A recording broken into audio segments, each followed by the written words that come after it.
Assalamualaikum warahmatullahi wabarakatuh. Apa kabar teman-teman, ayah bunda? Semoga kita semua senantiasa dalam lindungan Allah Subhanahu wa taala. Amin amin ya rabbal alamin. Alhamdulillahirabbil alamin. Shallu ala Muhammad.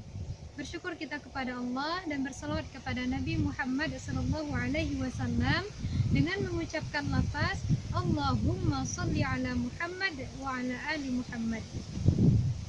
Alhamdulillah teman-teman, berjumpa lagi dengan Ustazah Wina di tema 2.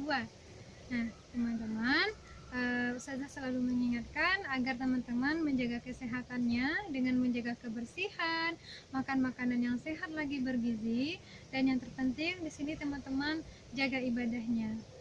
Baiklah teman-teman, sebelum kita mulai pembelajaran kita kali ini, mari sama-sama kita berdoa kepada Allah. Teman-teman silakan berdoa ya. Semoga Allah berikan keberkahan, Allah berikan kita ilmu yang bermanfaat. Amin amin ya rabbal alamin. Nah teman-teman, pada video pembelajaran kali ini kita akan belajar tentang Al-Quran, khususnya Quran Surah An-Nasr. Sebelumnya, adapun tujuan pembelajaran yang harus teman-teman kuasai di sini, yang pertama, teman-teman mampu membaca atau melafalkan Quran Surah An-Nasr ayat 1-3 dengan baik dan benar. Yang kedua, teman-teman mampu menghafalkan Quran Surah An-Nasr ayat 1-3 dengan lancar. Yang ketiga, teman-teman mampu menuliskan dari Quran Surah An-Nasr ayat 1-3 dengan rapi. Dan yang keempat, teman-teman mampu memahami makna yang terkandung di dalam Quran Surah An-Nasr ayat 1-3. Nah teman-teman, sebelum kita mulai Ustazah menjelaskan lebih lanjut, kita akan lafalkan Quran Surah An-Nasr ini. Silakan teman-teman pastikan dalam keadaan berwudu, boleh buka modulnya, buka Al-Qurannya juga boleh, atau perhatikan video Ustazah. Kita mulai ya. A'udzu billahi minasy syaithanir rajim. Bismillahirrahmanirrahim. Idza jaa nasrullahi wal fath wa ra'aitan nasa yadkhuluna fi dinillahi afwaja fasabbih bihamdi rabbika wastaghfir innahu kana tawwaba. Nah teman-teman, sekarang selain kita memahami maknanya, kita juga akan membahas sedikit tajwidnya agar kita bisa membaca Al-Quran itu dengan bacaan yang baik dan benar. Sebagaimana firman Allah dalam Quran Surah Muzammil ayat 4, warattilil Qur'ana tartila. Bacalah Al-Quran itu dengan tartil. Tartil di sini maksudnya gimana, Bah? Yaitu baca dengan bacaan yang baik dan benar, baik makhrajnya, benar tajwidnya. Nah, sekarang kita lihat ayat pertama. Idza jaa nasrullahi wal fath. Idza, ada alif sukun di depannya huruf yang berharokat fathah. Sebelumnya maksudnya alif sukun, sebelumnya huruf ada huruf yang berharokat fathah, maka dinamakan mad asli, mad tabi'i, alif yang dibaca panjang satu alif atau dua harokat. Jaa, ada tanda bendera mad tabi'i, kemudian ada tanda bendera dan diikuti oleh huruf hamzah di depannya dalam satu kalimat, maka itu dinamakan mad wajib muttasil, dibaca panjang 5 harokat atau 3,5 ketukan. Kalau Ustazah biasanya pakai ketukan 3,5 ketukan. Idza jaa nasrullahi wal fath. Nah, diketukan ke setengah itu perpindahannya A-nya itu. Kemudian apa lagi? Idza jaa nasrullah, rullah. Nah, rullah ada lafaz Allah, huruf sebelumnya berharokat dhammah, itu dinamakan lafaz zalalah tafkhim. Lafaz Allah yang dibaca tebal. Rumlah, rumlah dibaca tebal. Rullahi wal fath. Kemudian kita lihat ayat kedua. Wa ra'aitan nasa yadkhuluna fi dinillahi afwaja. Hi afwaja. Nah, wa ra'ai. Ada ya sukun sebelumnya berharokat fathah, maka itu dinamakan madlin. Kemudian wa ra'aitanna nun sukun, nun tasydid, gunnah.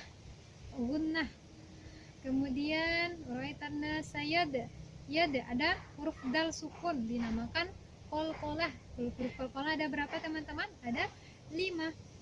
Qa, ba, jim, dal. Ketika salah satu dari 5 huruf itu sukun, baik sukun di tengah maupun sukun di akhir karena diwakafkan, maka dibaca, dipantulkan cara membacanya. La wa ra'aitan nasa khulu, kemudian khulu wawu sukun sebelumnya berharokat dhammah, itu dinamakan mad asli juga. Mad apa? Mad tabi'i waw, dibaca panjang 1 alif atau 2 harokat. Khulu nafi di. Nah, di sana ada ya sukun pada kata fi, ya sukun sebelumnya berharokat kasroh. Kemudian pada kata di, ya sukun berharokat kasroh lagi, itu dinamakan mad tabi'i ya, panjangnya 1 alif atau 2 harokat sama. Nillah. Nah, ada lafaz Allah tapi sebelumnya hurufnya berharokat kasroh, berarti itu disebut dengan lafaz zalalah tarkik, dibaca tipis ya teman-teman. Nillahi afwaja, wa di depannya ada alif sukun, dibaca panjang 1 alif atau 2 harokat, itu berarti maktub bi alif. Kemudian ja mad iwad. Nah, untuk lebih lanjutnya teman-teman bisa lihat modulnya ya teman-teman. Al-Quran sebagaimana yang kita ketahui merupakan wahyu Allah yang diturunkan kepada Nabi Muhammad SAW melalui perantara malaikat Jibril yang berfungsi sebagai pedoman bagi kehidupan. Jadi membaca, menghafalkan, dan memahami atau mentadabburi maknanya anjuran bagi kita. Kenapa? Karena dengan kita memahami makna yang terkandung di dalam Al-Quran, khususnya Quran Surah An-Nasr, kita bisa mengambil pelajarannya. Ada perintah apa di sana, kita bisa tahu, teman-teman. Nah, oleh karena itu, sekarang kita akan bahas satu persatu. Sekarang kita lihat ayat pertama.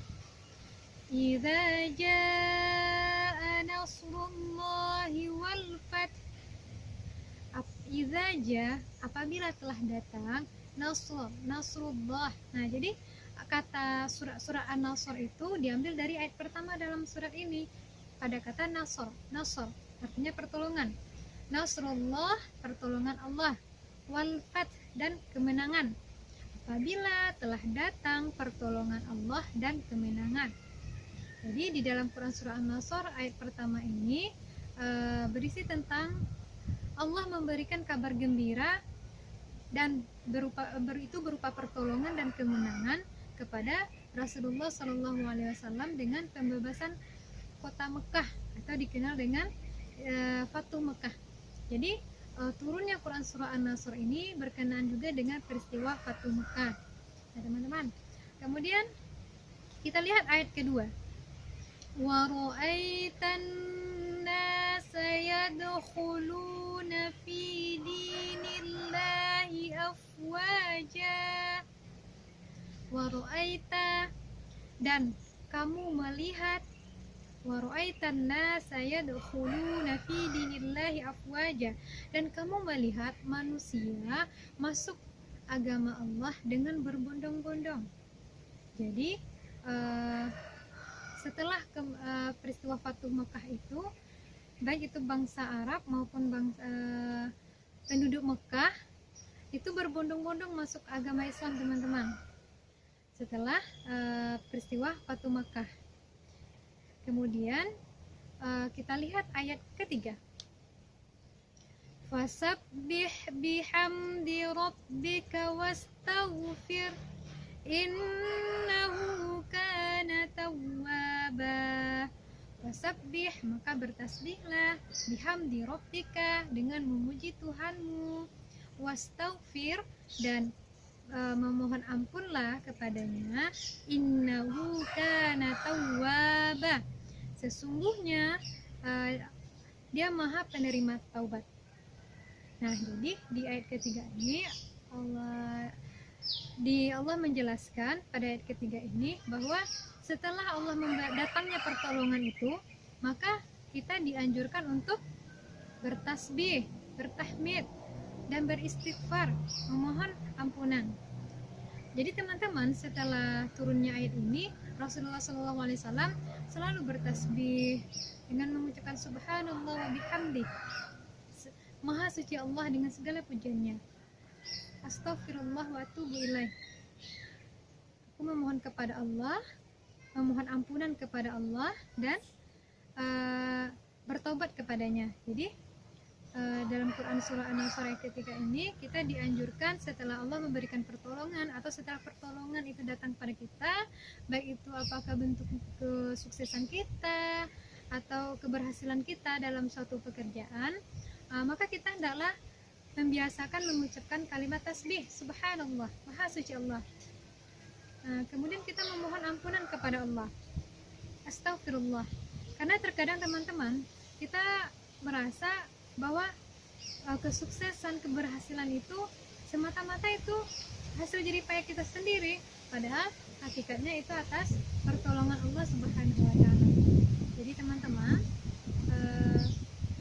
kita harus yakin dan percaya dimanapun kita, kapanpun, Allah pasti akan menolong kita.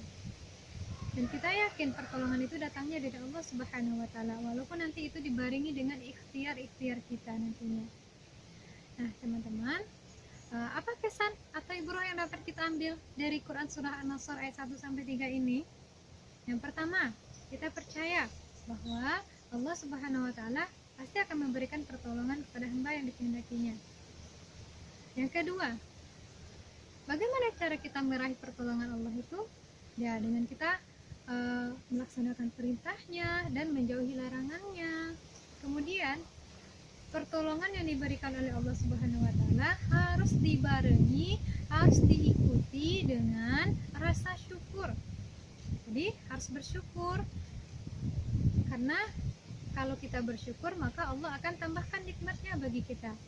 Dengan bersyukur, kemudian kita bertasbih, memuji Allah, dan memohon ampunan kepada Allah. Kenapa kita harus beristighfar, Zah? Yaitu tadi, agar kita terhindar dari sifat sombong, atau sifat ujub, merasa bangga gitu. Itu kita hindari. Nah, jadi yang kedua apa? Kita hendaklah memiliki rasa rendah hati, tidak boleh sombong. Ya, semuanya harus kita kembalikan kepada Allah. Karena hakikatnya pertolongan itu datangnya dari Allah Subhanahu wa Ta'ala. Nah teman-teman, Ustazah rasa kita cukupkan video pembelajaran kita kali ini. Jika ada salah dan janggal, Ustazah mohon maaf. Kepada Allah Ustazah mohon ampun. Astaghfirullahaladzim, astaghfirullahaladzim, astaghfirullahaladzim. Kita tutup pertemuan kita pada kali ini dengan mengucapkan lafaz hamdalah, alhamdulillahirabbil alamin, dan disempurnakan dengan doa kafaratul majlis. Subhanakallahumma wa bihamdika asyhadu an la ilaha illa anta astaghfiruka wa atubu ilaik. Assalamualaikum warahmatullahi wabarakatuh.